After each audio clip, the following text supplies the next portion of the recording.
Atos dos Apóstolos, capítulo 20. Antes de iniciar a leitura, eu queria apenas aqui dizer que eu preciso pedir perdão a vocês, porque a mensagem que eu vou trazer hoje, ela não é necessariamente uma mensagem para a igreja como um todo, mas é principalmente uma mensagem para pastores. Eu sei que nós não estamos num congresso de pastores, mas eu sei também que esta igreja é um celeiro missionário. Eu sei que daqui surgirão pastores, evangelistas, mestres, missionários para a glória de Deus, como já está acontecendo. E eu quero aqui trazer uma mensagem que é mais voltada para quem pastoreia, ou para quem está na missão de iniciar uma igreja e depois consagrar alguém ao pastorado, como foi o ministério de Paulo, por exemplo. E tenho também que pedir perdão porque esta não será uma pregação expositiva e nem textual. Quem já estudou sobre homilética sabe o que eu estou dizendo. Terá que ser uma pregação temática, aonde nós lemos o texto a pretexto de um tema. Será assim. Alguém já disse que quando trazemos uma pregação temática, temos que trazê-la uma vez apenas ao ano e passarmos o resto do ano pedindo perdão a Deus por termos feito isso. Bom, eu acho que já tem muito mais de um ano que eu não trago uma pregação temática, então eu creio que eu estou ainda com algum crédito. Obrigado, meu amor.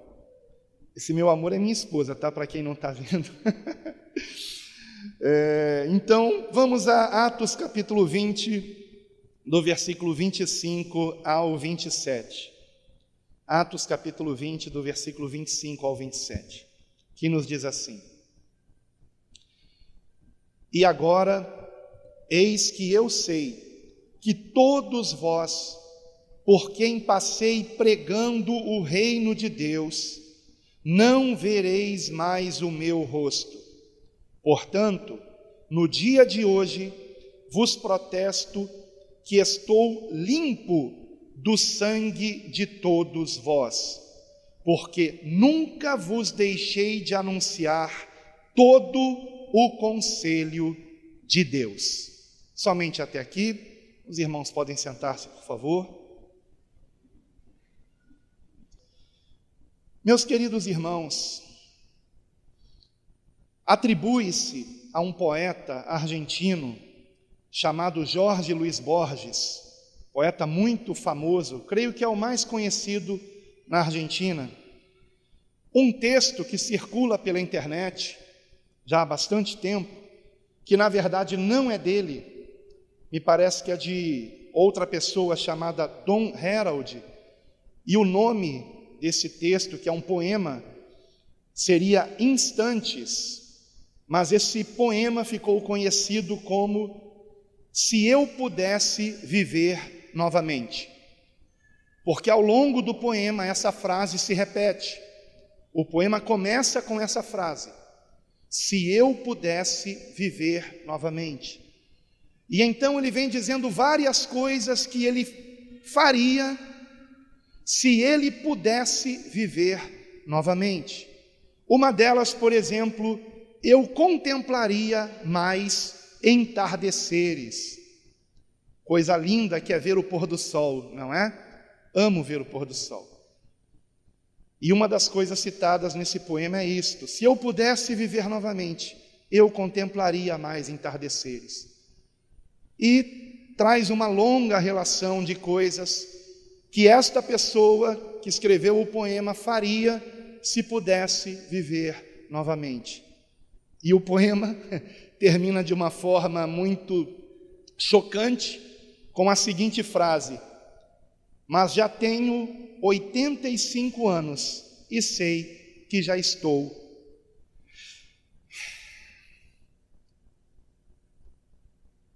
morrendo. o Espírito Santo me trouxe à memória esse poema, irmãos. A primeira vez que eu o li foi num pôster em São Paulo, na casa de uma prima, e ela tinha esse pôster, e na assinatura estava Jorge Luiz Borges, mas não foi ele o autor desse texto, com certeza, desse poema. E ontem o Espírito Santo me trouxe isso à memória, me fazendo refletir, queridos, no que eu faria se novamente eu pudesse iniciar o meu pastorado. Como vocês sabem, congreguei aqui por 20 anos, pastoreei essa igreja por 19 anos, para a glória de Deus, e o último ano da minha congregação aqui, o pastor Júlio já estava pastoreando, eu estava apenas passando para ele a responsabilidade e o treinando em algumas coisas também, de modo que o Espírito Santo me trouxe esta reflexão, e eu me lembrei do ministério de Paulo, e me lembrei desta passagem que nós lemos, onde Paulo declara no versículo 27, nunca deixei de vos anunciar todo o conselho de Deus. E se você conhece o capítulo 20 do livro de Atos dos Apóstolos, certamente você deve se lembrar que o texto que nós lemos está dentro do discurso de Paulo de despedida dos que pastoreavam a igreja em Éfeso, uma igreja que o próprio Paulo deu a ela início, pregando o evangelho publicamente, convertendo através da pregação e do poder do Espírito Santo, talvez milhares de vidas, a cidade inteira, toda a região, toda a Ásia, na verdade, diz a palavra, conheceu o evangelho através do ministério de Paulo em Éfeso. E ele certamente consagrou muitos irmãos ao pastorado. E no início do discurso de Paulo, não no início do capítulo, mas no início deste trecho de Atos capítulo 20, que começa no versículo 17, está escrito que de Mileto mandou a Éfeso a chamar os anciãos da igreja. E quando os anciãos chegaram, os anciãos eram aqueles que pastoreavam em Éfeso, nas congregações que haviam se formado em Éfeso e que constituíam a igreja daquela cidade, mas lembrando que cada congregação também é uma igreja, tendo o seu pastor, o irmão ali para pastorear a congregação. Paulo então manda chamar todos eles porque tinha algo importante a dizer. Eu não tenho aqui tempo de fazer toda a leitura do discurso de Paulo a esses anciãos de Éfeso, mas eu espero que você já tenha lido, já conheça o texto, e se não conhece, ainda hoje, chegando em casa, faça essa leitura. E perceba quantos ensinamentos importantes Paulo transmite aos pastores. E nestes 3 versículos que nós lemos, do 25 ao 27, Paulo dá a entender que ele não se arrependia de nada, que ele tinha tido ali um comportamento exemplar, de modo tal que ele podia dizer: sede meus imitadores como eu sou de Cristo. Porém, queridos irmãos, embora eu também não tenha deixado aqui, durante todo o tempo que pastoreei essa igreja, embora eu não tenha deixado de vos anunciar também todo o conselho de Deus, ao longo do meu ministério pastoral, há coisas que eu me arrependo, irmãos, não de ter feito, mas de não ter feito. há coisas que eu me arrependo, queridos, e que eu me esforçaria em fazer se eu pudesse pastorear vocês novamente. Eu faria diferente. Eu começaria diferente. E o que eu vou compartilhar com vocês aqui, apesar de ser algo muito pessoal, eu peço que os pastores do nosso ministério, não apenas os que pastoreiam aqui, mas também os que pastoreiam em outras congregações, se o Senhor nos permitir que esta mensagem seja gravada e esteja na internet, que ao menos esses pastores reflitam no que eu vou dizer, queridos. Porque 19 anos são praticamente 2 décadas, não são 2, 3 anos, meses, semanas. Trata-se de uma vida, irmãos. Há pessoas que nem chegam aos 19 anos de idade. E existem coisas que eu faria diferente se eu pudesse começar novamente, irmãos. Então vamos a elas aqui, porque são 7 coisas, e o 7º ponto é justamente o que faz com que eu me apresse aqui agora. E vocês vão entender quando eu chegar nesse 7º ponto. Em primeiro lugar, irmãos, se eu pudesse pastorear novamente, eu lutaria mais para manter uma ovelha no aprisco. Eu lutaria mais para manter uma ovelha no aprisco. E eu creio que eu não exagero em dizer que se eu tivesse lutado mais para proteger as ovelhas do erro de deixar de congregar, nós teríamos hoje aqui neste culto, no mínimo, o dobro do número de irmãos, queridos. Não é a responsabilidade do atual pastor, porque ele está pastoreando aqui há muito pouco tempo. Mas eu deveria ter entregue esta igreja para ele com, no mínimo, o dobro de membros, no mínimo, irmãos. Porque reconheço que eu não lutei o quanto deveria para manter os irmãos congregando.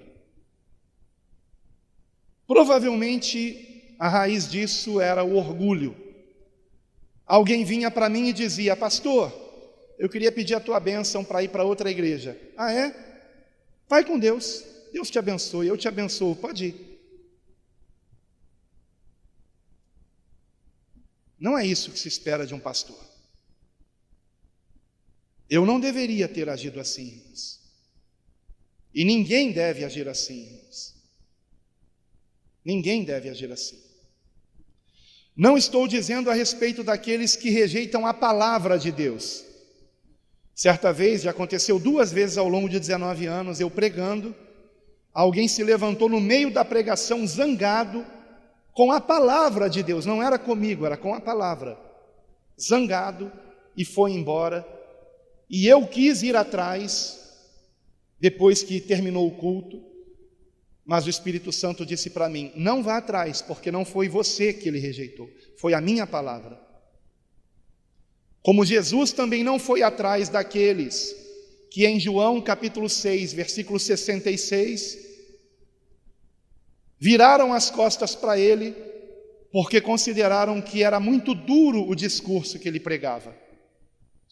Eu não estou me referindo a isso, irmãos, mas eu estou me referindo a eu nem ter tentado descobrir por que você não quer mais congregar aqui. Mas eu tomava aquilo como uma afronta pessoal, como uma rejeição pessoal, como uma rejeição ao meu ministério pastoral. Ah, você não quer mais congregar aqui? Então, boa sorte. Procure uma igreja melhor. Talvez tenha. E dizia isso ironicamente. Ironicamente. Mas eu não deveria ter agido assim. E o Senhor me fez lembrar do jovem Davi, que quando foi enfrentar Golias, E Saul disse a ele que ele não tinha condições de enfrentar aquele gigante. Davi disse que mesmo sendo jovem, quando ele cuidava das ovelhas do pai, ele havia enfrentado ursos e leões para proteger aquelas ovelhas. E da mesma forma, alguém que pastoreia o rebanho de Deus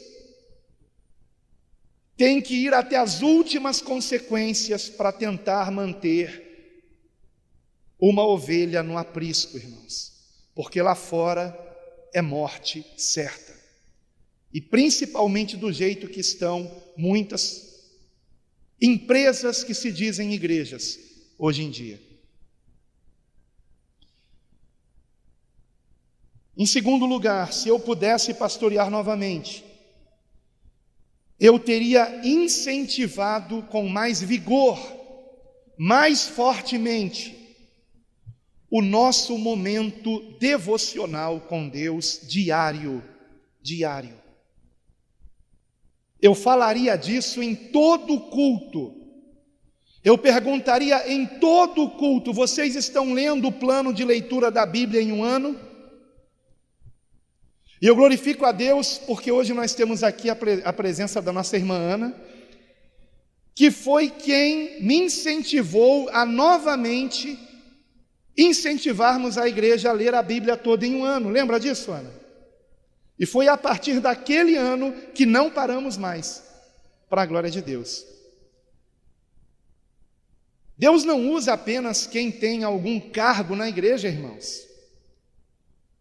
Naquela época a irmã Ana nem se envolvia em muitas coisas, mas como Deus usou essa irmã naquele momento. E nós já tínhamos tido um plano de leitura anos antes, quando a nossa igreja era aqui do lado, no outro galpão, no galpão menor. E tínhamos tido o plano de leitura da Bíblia em um ano, fizemos um certificado para quem leu toda a Bíblia, como se fosse o seguinte: olha, você já leu a Bíblia toda em um ano? Então pronto, já tem um certificado, você já está, digamos que, já está gabaritado para ser um discípulo de Cristo. Isto não é verdade, irmãos. Nós temos que ler e reler, e reler, e reler, até que o Senhor Jesus nos leve, queridos. Porque algo muito importante acontece conosco, quando nós estamos continuadamente lendo a palavra. Em primeiro lugar, não sobra tempo para livros de teologia distorcida. Não sobra tempo. Ou você lê a Bíblia, ou você lê Calvino. Ou você lê a Bíblia, ou você lê Armínio. Ou você lê a Bíblia, ou você lê um teólogo qualquer aí. Porque não dá tempo. E as seitas, sabendo disso, não incentivam a leitura da Bíblia. Incentivam a leitura dos livros da seita. Da literatura da seita, e não a Bíblia.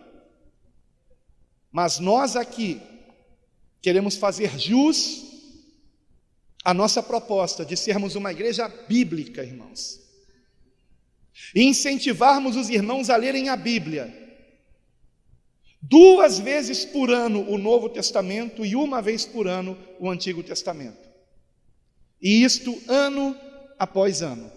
Ano após ano. E sabe o que acontece quando nós lemos pelo menos o Novo Testamento 2 vezes por ano, ano após ano? O vinho novo rompe o odre velho. Rompe o odre velho. E você começa a entender que igreja somos nós, não é o templo, por exemplo. Que o culto não dura 1h30, 2 horas, porque o culto é a nossa vida. É a nossa vida. A nossa vida é o culto racional.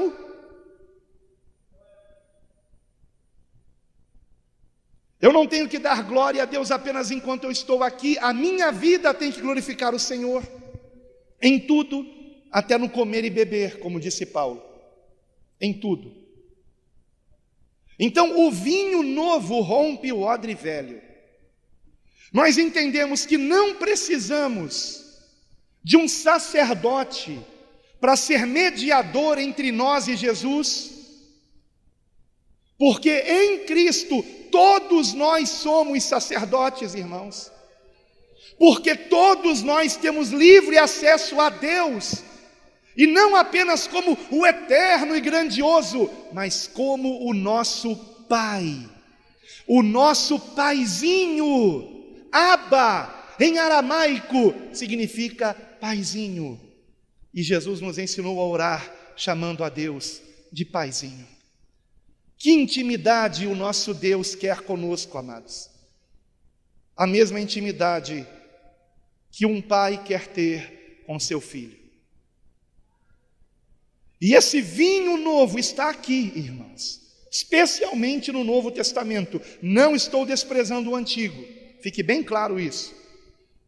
Mas quando você lê continuadamente o Novo Testamento, você vai começando a despertar para a grandiosidade do Evangelho, irmãos, e ser livre, para a glória de Deus. Agora, não pensem que ao dizer que não precisamos de um sacerdote, eu estou dizendo que não precisemos de alguém na função pastoral. Precisamos, irmãos, de pastores, mestres, evangelistas. A igreja do Senhor não é uma bagunça, ela é organizada para nos ensinar o caminho que devemos andar. Primeiramente, através do exemplo destes homens de Deus e mulheres de Deus também. E eu teria, irmão, se eu pudesse pastorear novamente, incentivado muito mais fortemente esse momento devocional que temos que ter em casa, o momento de abrirmos a nossa Bíblia e, a sós com o Pai, fazermos a nossa leitura de confrontação com os nossos pecados em relação ao que a palavra de Deus nos ensina como caminho que devemos andar. E na medida em que nós vamos lendo e relendo, e lendo e relendo, nós vamos sendo transformados, e é doloroso, irmãos, é doloroso. Não pensem vocês que é fácil, por exemplo, para mim trazer essa mensagem aqui, onde eu estou revelando erros que cometi no meu ministério pastoral. E um desses erros foi eu não ter incentivado vocês o quanto eu deveria a respeito não apenas da leitura bíblica diária, mas também da oração diária, a sós com o Pai. A sós com o Pai. Eu sei que vocês devem orar com a família, glória a Deus por isso, mas temos que ter também um momento de oração a sós. E não é para apresentar a Deus uma lista de petições, de, por exemplo, Senhor, me dê saúde, me dê prosperidade, me dê proteção, me dê isso, me dê aquilo, ou então dê emprego para alguém, dê saúde para alguém. Tudo isso é muito importante, sim. Só que buscar o reino de Deus em primeiro lugar é o que realmente importa. E a palavra reino em grego é basileia, que infelizmente foi traduzida como reino. E até hoje tem pessoas esperando um reino nesse mundo, com um Jesus político governando lá de Jerusalém. A palavra reino significa reinado, governo. Paulo não pregava sobre Jesus ser um político governando os países do mundo, mas sobre o seu governo, o seu reinado em nossas vidas, em nosso coração, de nós sermos obedientes à sua vontade, não por obrigação, mas por amor, por decisão. Eu quero obedecer, eu tenho prazer em obedecer, porque eu amo o meu Senhor, e o meu prazer é obedecê-lo. Isso é o reino de Deus, queridos, que está em nós, está em nós.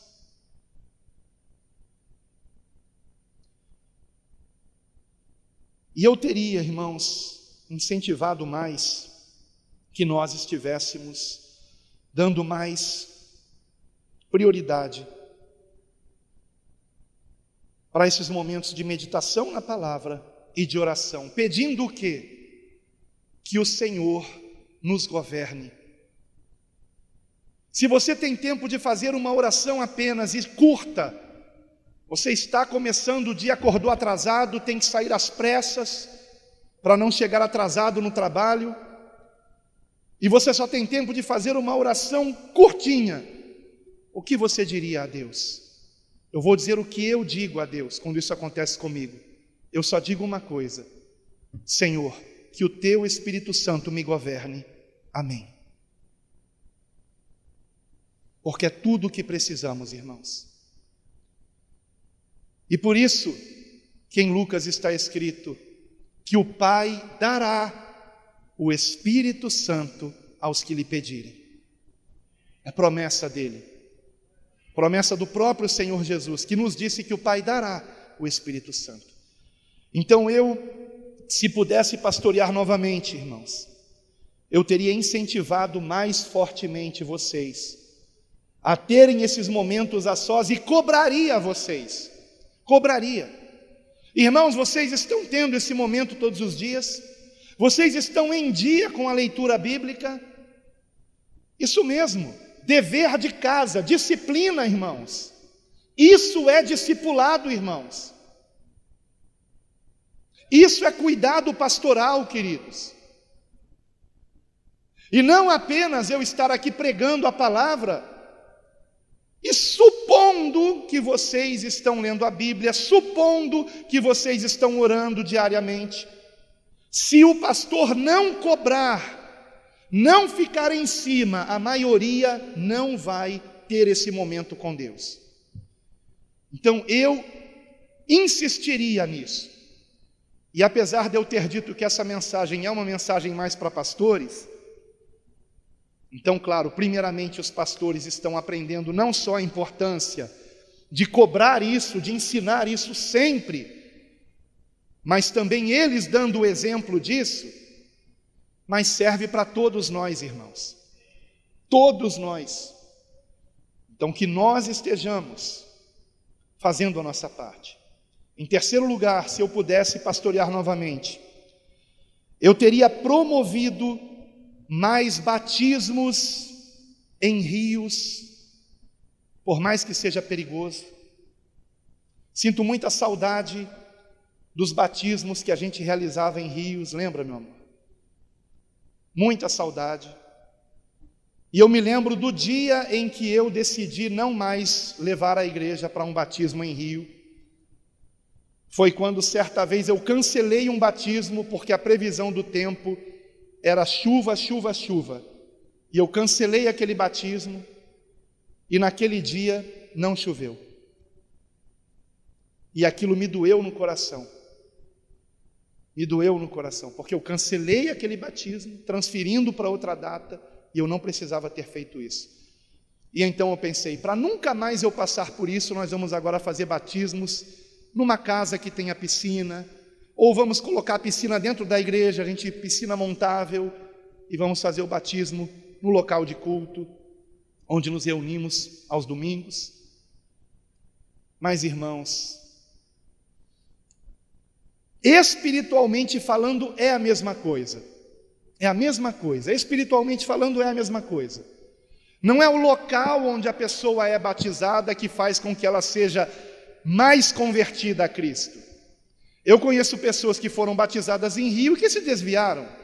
E conheço pessoas que foram batizadas numa piscina montável, como por exemplo hoje estivemos na casa do casal Davidson e Daniele, que foram batizadas numa piscina que montamos aqui, e dão grande testemunho de conversão para a glória de Deus, dando sempre muito bom fruto para a glória de Deus. Então eu quero esclarecer, não é o local do batismo, mas fica muito mais marcado nas nossas vidas se nós estamos em meio à natureza que Deus criou, irmãos. Se nós estamos contemplando o azul do céu, o verde e o reflexo disto nas águas correntes. E eu gostaria de ter tido muito mais momentos com a igreja, muito mais momentos como esses, com vocês, irmãos. Por mais que desse trabalho, mas os batismos que realmente a gente, sente muita saudade daquele dia, são aqueles batismos que a gente estava ao ar livre, passamos o dia inteiro juntos ali. Claro, tivemos batismos em casas, onde passamos o dia inteiro juntos, mas irmãos, eu não sei quanto a você, mas eu faria diferente. Eu realmente creio que para alguém que é batizado, ser batizado num rio como Jesus foi batizado no Rio Jordão, marca muito mais. Mas repito, não estou dizendo que a pessoa seja mais convertida por se batizar em rio, tá? Teria também promovido mais evangelismos em praças, e eu espero que o pastor Júlio não pare com os evangelismos em praças. Ou seja, eu teria promovido mais atividades com a igreja fora das quatro paredes. Mesmo que seja um passeio apenas, sem nenhum compromisso de pregar, de evangelizar, de batizar. Como, por exemplo, aquele passeio que fizemos no Pico da Tijuca. Atenção! Vai logo! 1,5. 1,5 ali. 2. Ah, não, eu estou filmando, gente. Lembra, Luciana? Lembra, Gugu? Lembra da bússola? Luciana já superou isso, né, Luciana? Glória a Deus. Ah, meu Deus do céu. Esse passeio foi registrado em vídeo. Se esse vídeo for para o YouTube, eu vou colocar aparecendo aqui em cima o link para quem quiser conferir esse passeio. O passeio no Pico da Tijuca, o ponto mais alto do Rio de Janeiro, da cidade do Rio de Janeiro. E a nossa igreja foi lá, para a glória de Deus. E foi um dia inesquecível. Como também o passeio no Museu Nacional, na Quinta da Boa Vista. Única esperança que anelo ter, ó Jesus. Confiante fui ajudado, com a salvação tem me alegrado. Hoje a gozo em meu coração, com meu canto te louvarei. Eu te louvarei.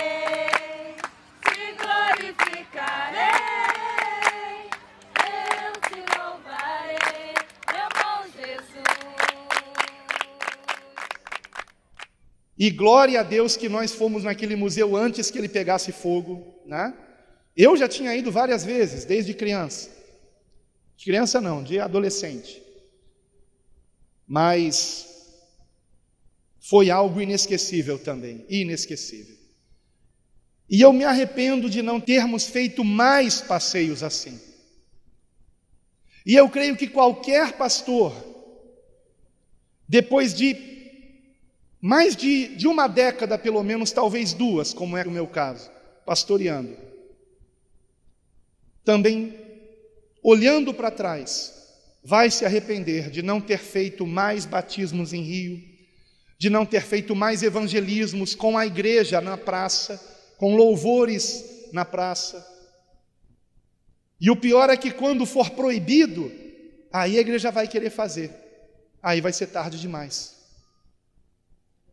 E hoje ainda temos essa liberdade e não estamos valorizando isso. E talvez por isso o Senhor permita que seja proibido, irmãos, para aprendermos uma lição. E todo pastor que olhar para trás, do que ele se lembrará? Não dos cultos que a gente faz aqui às quartas e domingos, irmãos, mas destes momentos. Então, se eu pudesse pastorear novamente, eu promoveria mais atividades fora das quatro paredes, o máximo que eu pudesse, irmãos, o máximo que eu pudesse. Certa vez, os irmãos da igreja de São Paulo, quando ainda congregavam no Jabaquara, agora estão congregando no bairro do Ipiranga, o pastor esqueceu a chave do local de culto e o outro pastor também esqueceu. E eu não me lembro se tinha uma terceira pessoa também com a cópia da chave, também esqueceu. E o que eles fizeram? Os irmãos foram chegando, não tinha como abrir o local. Então disseram, vamos fazer o seguinte, tem uma praça aqui perto, vamos fazer o culto na praça. E fizeram o culto na praça. E depois o pastor Roberto colocou lá no grupo de pastores, acho que na época ainda era WhatsApp, não lembro se já era Telegram, e colocou lá, irmãos, foi maravilhoso. E eu disse para ele, por favor, esqueçam a chave mais vezes. Mas que eu saiba, nunca mais fizeram culto na praça. Eu não consigo entender isso, irmãos. Se foi mais maravilhoso fazer o culto na praça, por que então não continuar fazendo na praça? Ou pelo menos que uma vez no mês seja lá na praça. Então eu me arrependo, irmãos, de não ter promovido mais atividades ao ar livre com vocês. E peço perdão por isso. Em quarto lugar, se eu pudesse pastorear novamente, eu teria, eu mesmo, liderado mais visitas a orfanatos e asilos. Eu mesmo. Dando o exemplo para vocês. Ah, pastor, mas o senhor durante muitos anos liderou o Projeto Amor, indo a moradores de rua. E é verdade, mas o Projeto Amor não é para toda a igreja, não dá para todos irem. É muito perigoso mulheres estarem fazendo esse trabalho com moradores de rua, porque de uma hora para outra eles podem querer agarrar uma de vocês, eles podem confundir as coisas. Quando eu conheci minha esposa, nós dois juntos fazíamos esse trabalho, sem que o pastor precisasse mandar. Nós evangelizávamos moradores de rua e um deles, apelidado de China, se apaixonou pela minha esposa. Se apaixonou por ela. O outro morador de rua, que era o que liderava o grupo, lá na Praça 15, no Rio de Janeiro, que tinha o apelido de Tio Joe, foi que me contou. Ô Alan, o China está apaixonado pela sua esposa, e agora? E agora que vem só eu aqui fazer esse trabalho, né? E a partir daquele dia só eu comecei a fazer o trabalho e minha esposa ficava só em oração. Então, irmãos, visita a orfanatos e asilos é algo que nós deveríamos fazer mais vezes, irmãos. O que vamos dizer ao Senhor se na palavra está escrito em Tiago 1:27 que a religião pura e imaculada para com Deus é esta: visitar os órfãos e as viúvas nas suas tribulações e guardar-se incontaminado deste mundo. Nós procuramos fazer apenas a segunda parte, nos guardarmos incontaminados desse mundo, e nem procuramos saber quantos orfanatos tem aqui em São Gonçalo, quantos asilos tem aqui em São Gonçalo.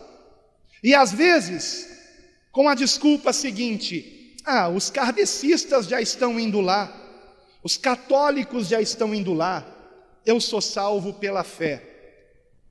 Irmãos, nós somos salvos pela fé, mas a fé sem obras é morta.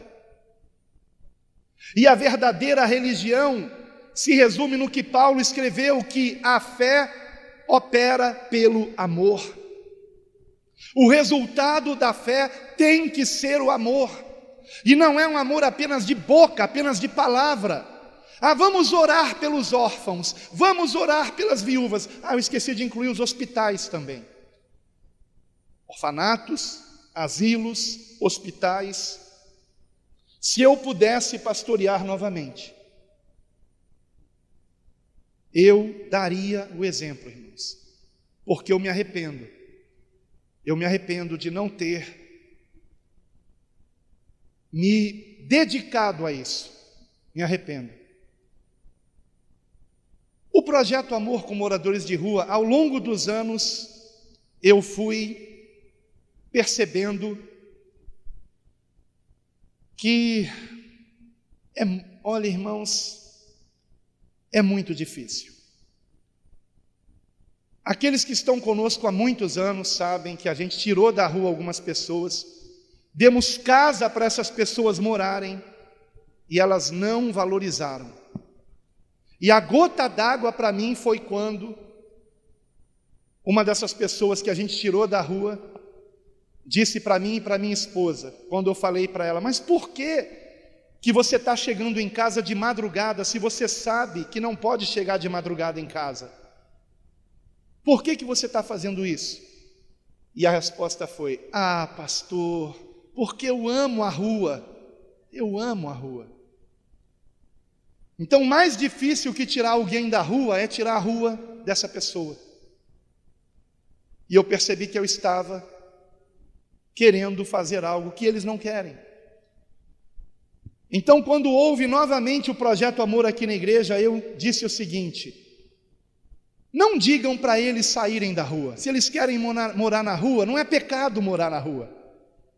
Preguem o evangelho, deem comida, ajudem com roupa, mas não entra nisso de, temos que tirar você da rua. Não, temos que tirar você do pecado. Temos que tirar você das garras de Satanás. E nas visitas aos asilos e orfanatos, a mesma coisa. Porque de que adianta nós levarmos o mantimento físico e não levarmos o espiritual?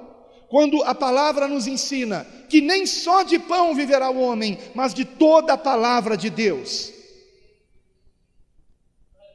Então não é ir ao asilo e ao orfanato com o mesmo objetivo de um kardecista, de um católico, não. É para pregarmos também o evangelho para aquelas crianças, para aqueles idosos, porque necessitam de salvação tanto quanto nós, irmãos. E embora recebam muita ajuda às vezes, principalmente no Natal, né? Natal todo mundo lembra de asilo e orfanato, mas quando chega começando o mês de abril, maio, junho, julho, agosto, setembro, ninguém lembra mais deles. E é aí que nós temos que entrar, irmãos. É nesse momento que nós temos que, principalmente, fazermos essas visitas, promovermos isso, irmãos. E eu tenho certeza que o coração de Deus se alegra, irmãos, se alegra com isso. Porque os seus ouvidos estão atentos às orações daqueles que sofrem, daqueles que estão na solidão, daqueles que não têm ninguém com quem contar. Há pessoas abandonadas em hospitais, precisando não apenas de uma visita, mas precisando de um amigo, de um acompanhamento. E o diferencial no Projeto Amor é que nós não dávamos apenas a comida e íamos embora. Nós nos sentávamos ali com os moradores de rua para conversar com eles, saber da sua história. E na semana seguinte estávamos nós lá novamente, conversando com eles, procurando saber como foi a semana. E nós temos que fazer mais isso, irmãos. E eu me arrependo de não ter promovido mais isso. Em quinto lugar, se eu pudesse pastorear novamente, eu teria dado mais atenção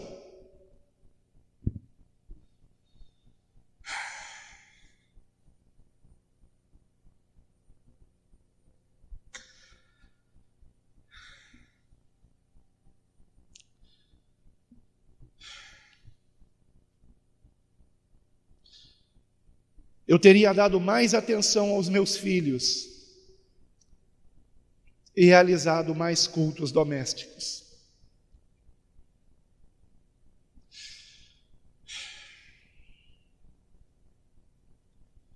Muitas vezes eu dei mais atenção aos membros da igreja do que aos meus próprios filhos. Muitas vezes eu deixei de brincar com os meus filhos no pátio do condomínio que moramos por alguns anos e tivemos a oportunidade de todo final de semana brincarmos ali. E eu conto nos dedos de uma mão apenas quantas vezes eu brinquei com os meus filhos no pátio daquele condomínio que eu morei. E se eu pudesse pastorear novamente, tendo novamente os meus filhinhos pequenininhos, eu teria dado mais atenção a eles do que aos membros da igreja. Porque eles são as primeiras ovelhas que eu tinha que cuidar, irmãos. Jesus não disse ame o distante, Jesus disse ame o próximo. E não há pessoas mais próximas do que os nossos próprios familiares. E se eu não amar a minha esposa, se eu não amar os meus filhos, eu não estou amando o Senhor. Então, pastores, atenção nisso, pastores. Priorizem seus filhos. E quando eu digo priorizem, não significa você deixar de cultuar a Deus para passear com seus filhos. Não é isso. Não confundam as coisas. Nós temos que amar a Deus sobre todas as coisas. Mas em segundo lugar, temos que amar a nossa família, irmãos. Temos que cumprir com os nossos deveres para com a igreja, fazer tudo com zelo, mas não podemos deixar de passear com a esposa, de brincar com os filhos, de termos esses momentos com eles. Porque, irmãos, quando paramos para lembrar de quando eles eram crianças, nós só vamos lembrar dos momentos que tivemos de alegria com eles. E eu lamento que eu tenha tido poucos momentos com os meus filhos, irmãos. E eu creio que é por isso que a maioria dos filhos de pastores são desviados, porque há neles uma revolta em relação à igreja, porque o pai dava mais atenção para a igreja do que para eles. E não podemos ser assim, irmãos. E eu me arrependo. E hoje, meu filho caçula já é um homem. E se eu disser para ele, filho, vamos jogar bola? Ele vai falar, qual é, velho? E sai para lá. Né? Então, que sirva para todos isso também, irmãos. E a realização de cultos domésticos. Nós temos os cultos aqui, às quartas, aos domingos, às vezes aos sábados também, mas precisamos ter cultos com a família. Se a sua família é convertida, se você não tem em casa nenhum entrave para você se reunir com a família e cultuar ao Senhor, faça isso.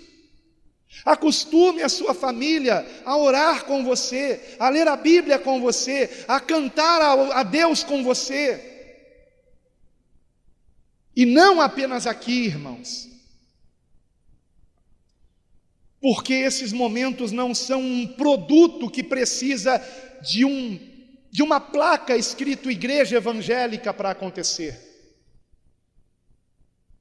Quando nós viemos aqui cultuar, para uma criança é como se estivéssemos cumprindo uma obrigação, como a obrigação que eles cumprem de ir para a escola. Mas quando espontaneamente nós dizemos, vamos fazer um culto ao Senhor, então eles entendem que a nossa vida tem que ser um culto ao Senhor, em qualquer lugar e em todo tempo, para a glória de Deus. Em sexto lugar, se eu pudesse pastorear novamente, eu teria realizado mais reuniões de oração com o ministério, ao invés de apenas reuniões com o ministério. Entenderam a diferença? Quantas reuniões eu fiz aqui, convocando pastores, evangelistas, diáconos, responsáveis por ministérios da igreja, para tratar de problemas, aonde em 90% do tempo eu falava, e os outros 10% ou 9% os irmãos falavam, e 1% desse tempo era para oração. Quando na verdade eu deveria trazer uma lista de problemas e dizer: irmãos, nós vamos agora, como ministério dessa igreja, nós vamos orar por esses problemas todos aqui, e o Espírito Santo vai nos dar a solução. Então eu me arrependo, irmãos, de ter tomado o tempo de vocês tantas vezes para longas reuniões, que poderiam sim ter sido longas, mas para nós orarmos. E já imaginaram se tivéssemos agido assim desde o início desse ministério, irmãos? O quanto mais longe teríamos ido em ganhar almas para Cristo, em vermos vidas edificadas em Cristo, irmãos, se priorizássemos mais as orações do que as falações. Falar mais com Deus do que estarmos debatendo os problemas da igreja. Não estou com isso dizendo que não temos também que conversar sobre esses problemas, mas primeiramente orar e orar e orar. E em algumas ocasiões, ou no sentido de que para a igreja, eu acho até que em todas as ocasiões, aliar essa oração ao jejum também. Eu teria promovido mais jejuns também com a igreja. Eu teria cobrado mais da igreja que no mínimo um dia na semana os irmãos jejuassem por pelo menos 12 horas. Toda a igreja. Orando para que o Senhor nos encha do Espírito Santo, nos transforme, nos faça abandonar o pecado e viver para a sua glória.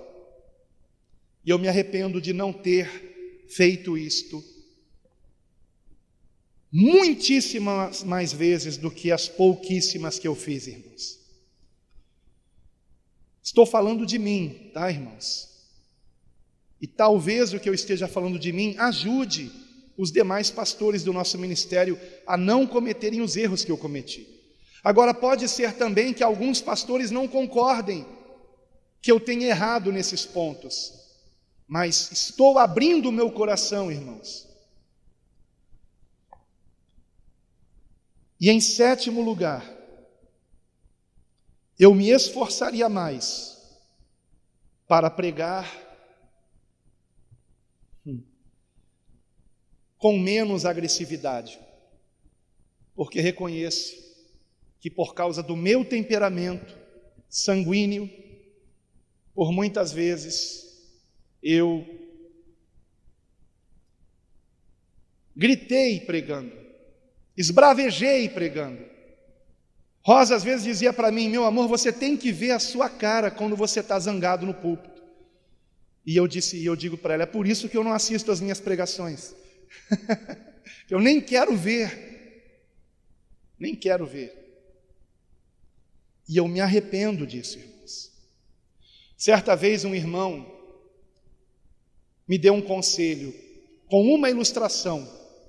Ele disse o seguinte: pastor, nós temos que alimentar os pombos, mas se eu não jogar o milho com suavidade, se eu jogar o milho com força, com raiva, ao invés de alimentar os pombos, eu estou espantando os pombos. E quando ele falou aquilo, eu disse: eu entendi, obrigado, mas não pratiquei o que ele ensinou. E continuei pregando com agressividade.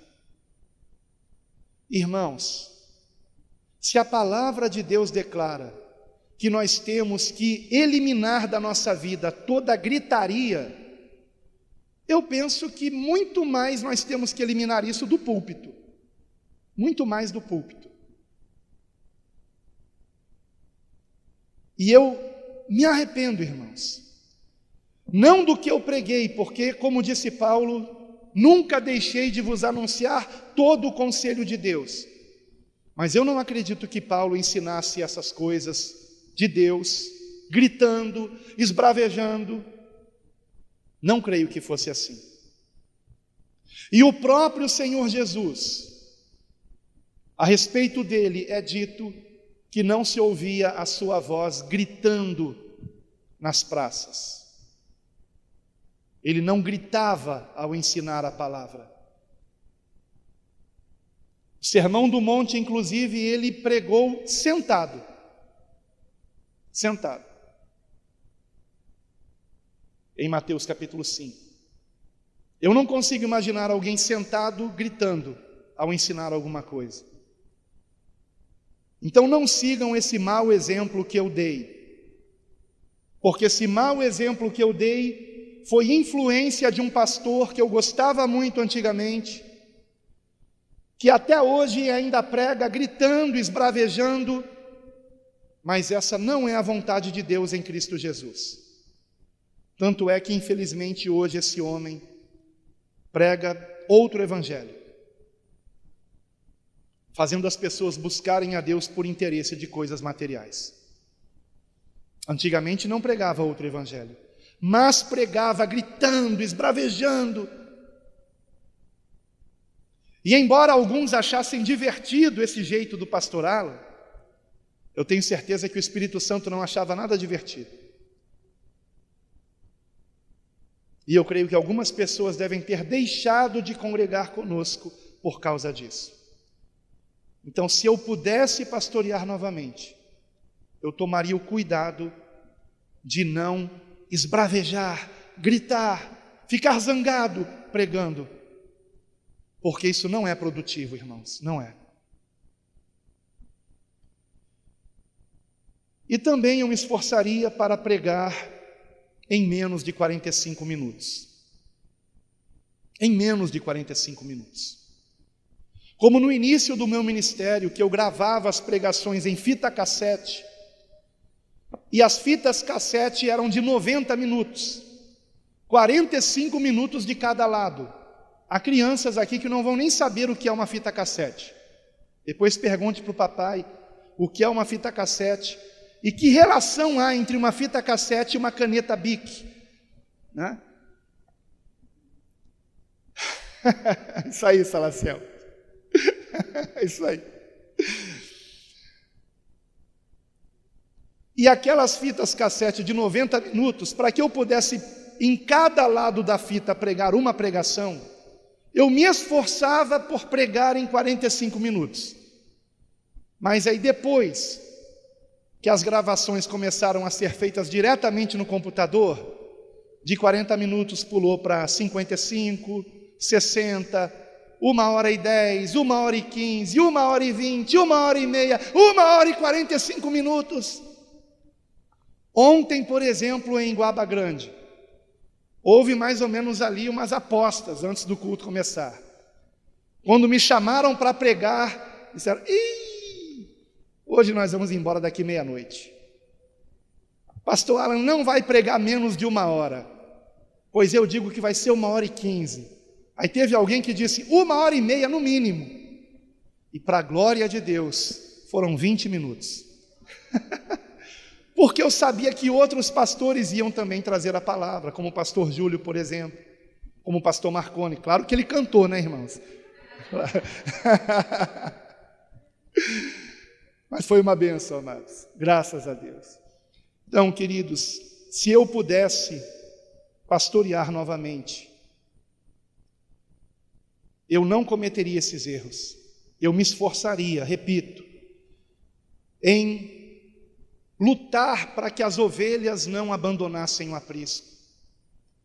Não visitaria só uma vez, Às vezes eu nenhuma vez sequer o visitei. A pessoa me disse: pastor, eu estou saindo, estou indo para outra igreja. Deus te abençoe, vai com Deus. E eu errei nisso. E eu me arrependo por isso, irmãos. E eu espero que o Senhor me perdoe, porque algumas almas podem estar perdidas hoje, porque eu não lutei com o urso, eu não lutei com o leão, para tirar aquela ovelha da boca dessas feras. Eu teria incentivado mais fortemente a leitura bíblica diária, especialmente seguindo o plano de leitura do nosso ministério, e a oração, o nosso momento a sós com Deus. Eu teria promovido mais batismos em rio, evangelismos em praça, passeios ao ar livre. E isto é o que promove os irmãos se conhecerem mais, se amarem com mais profundidade. E não apenas aqueles 10, 15 minutos após o culto, onde todo mundo quer ir embora para casa correndo, especialmente quando foi o pastor Alan que pregou, né? Nós precisamos desses momentos juntos ao ar livre, irmãos, fora das 4 paredes do local onde costumeiramente nos reunimos toda semana. Eu teria liderado mais visitas a orfanatos, asilos e hospitais, não só para prestar socorro, mas também e principalmente para evangelizar. Eu teria dado mais atenção aos meus filhos e realizado mais cultos domésticos. Eu não digo dar mais atenção à minha esposa, porque eu acho que nesse ponto, né, meu amor? Eu acho que eu sempre fui bem carinhoso, para a glória de Deus. Podia ser mais?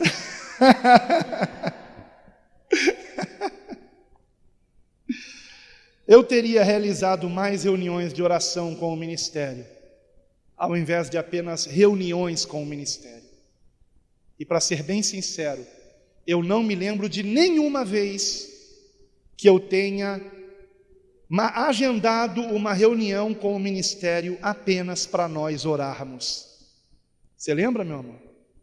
Eu não lembro de nenhuma. Nenhuma. E isso eu não sou Boris Casoy não, mas isso é uma vergonha. É uma vergonha. E finalmente, como eu disse agora no final, eu teria me esforçado mais para pregar com menos agressividade e em menos de 45 minutos. Porque longas pregações, nem todos estão prontos para suportar, irmãos. Há novos convertidos que não aguentam uma mensagem com mais de 45 minutos. E nós temos que ter misericórdia desses irmãos. Então, amados, eu sei que hoje foi diferente, talvez tenha sido mais uma palestra num congresso para pastores, do que realmente uma pregação num culto de domingo à noite. Mas a minha esperança e oração é que, de alguma forma, o que eu disse aqui tenha edificado vocês na palavra de Deus, e principalmente que o fato de eu estar abrindo o meu coração aqui deu exemplo para vocês também fazerem um autoexame, para que vocês também estejam olhando um pouquinho para trás, porque embora nós tenhamos que dirigir olhando para frente, os retrovisores são importantes no carro também.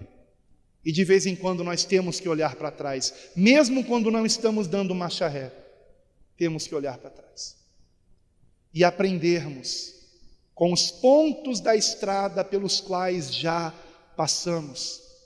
E onde cometemos erros, nós temos que procurar acertar e não persistir no erro. E se há algo que eu possa transmitir para os meus queridos irmãos que hoje estão pastoreando e que amanhã virão pastorear, é que reflitam nestes 7 pontos que eu compartilhei com vocês aqui, antes que seja tarde demais. E eu creio que o Senhor me levou para tão distante, para um lugar tão solitário, para que nos últimos meses eu pudesse refletir sobre tudo isso. E não que eu tenha 85 anos e vá morrer, mas eu estou realmente numa nova fase. E eu sei que agora a missão é outra. E eu espero que os pastores não cometam os erros que eu cometi. Em relação aos acertos, graças a Deus aconteceram acertos, irmãos. Mas se eu falasse dos acertos, eu estaria pecando. Porque a palavra nos ensina que outros lábios te louvem e não os teus. Então eu não quero falar dos meus acertos. E outros erros eu possa ter cometido também, com certeza. Mas se eu os dissesse aqui, a lista ficaria muito grande. E pode ser que numa outra ocasião, num congresso para pastores, aí sim, eu diga os outros erros que eu também cometi. Mas estes aqui, irmãos, são os principais. E por isso eu peço que vocês não esqueçam de orar pelos pastores. E pela família dos pastores. E principalmente pelos filhos dos pastores. Porque não é fácil ser filho de pastor. E também não é fácil ser esposa de pastor. E muito menos ser pastor. Então amem seus pastores e orem por eles. E quando eles errarem, eu espero que vocês os perdoem. Como eu também espero que vocês me perdoem por esses 7 erros que eu cometi aqui ao longo do meu ministério. Oremos, irmãos.